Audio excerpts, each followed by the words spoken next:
चलो भाई, welcome back to reacts.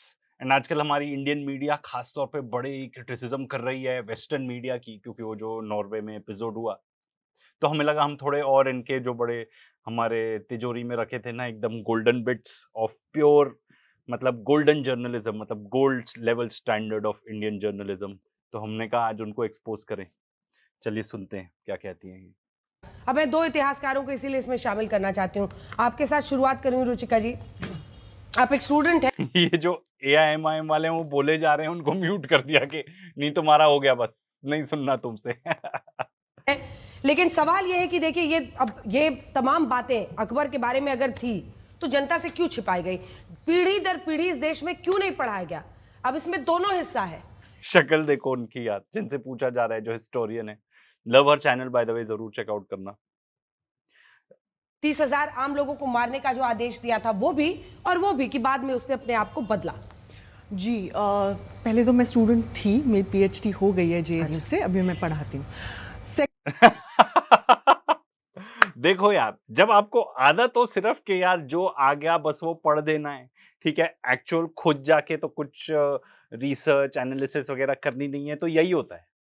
तो फिर यही होता है, क्योंकि आपको कुछ समझ में नहीं आता, जो जिसने बोल दिया, दिमाग ना डम हो जाता है। अगर मान लो आप AI ही यूज कर रहे हो, सिर्फ चैटबॉट्स ही यूज कर रहे हो काम करने के लिए, तो आपका दिमाग भी डम हो जाएगा फॉर एग्जाम्पल। ये जो बात है, अब आप आते हैं ब्रूटैलिटी पे, क्रूअल्टी पे।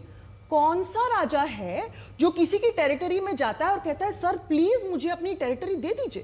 क्या हिंदू राजाओं ने किसी राजा की टेरिटरी में जाके उसकी टेरिटरी लेने के लिए लूटपाट नहीं मचाई?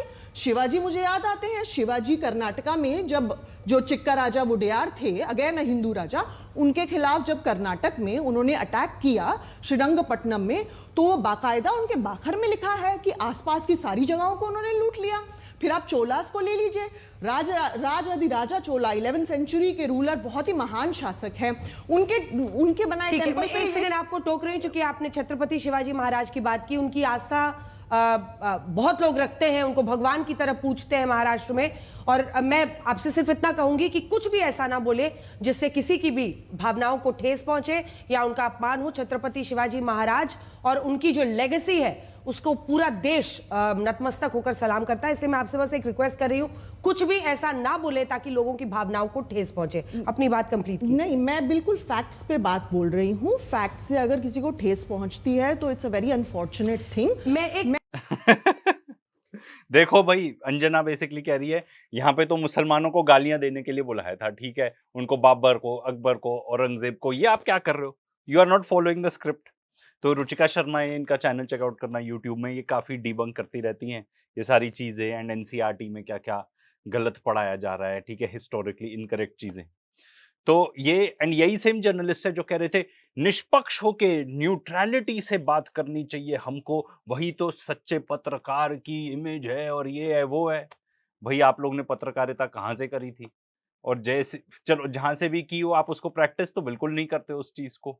मतलब इनका सिंपल है भाई, कि हमारी चीज फॉलो होनी चाहिए, ठीक है, जो स्क्रिप्ट है, एंड स्क्रिप्ट हमारे यहाँ यही रहती है कि एक पर्टिकुलर कम्युनिटी को गालियां देते रहो।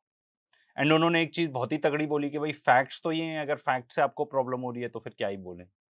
एंड जहां तक छत्रपति शिवाजी महाराज की बात है, तो तब नहीं प्रॉब्लम हुई होगी जब इनके वो स्टैच्यू एक बार गिर गया था, ठीक है, क्या हुआ होगा उसमें भाई, ऐसे क्यों गिर गया? उसको तो अच्छे से बना लेते, उससे लोगों की भावनाओं को ठेस नहीं पहुंची होगी।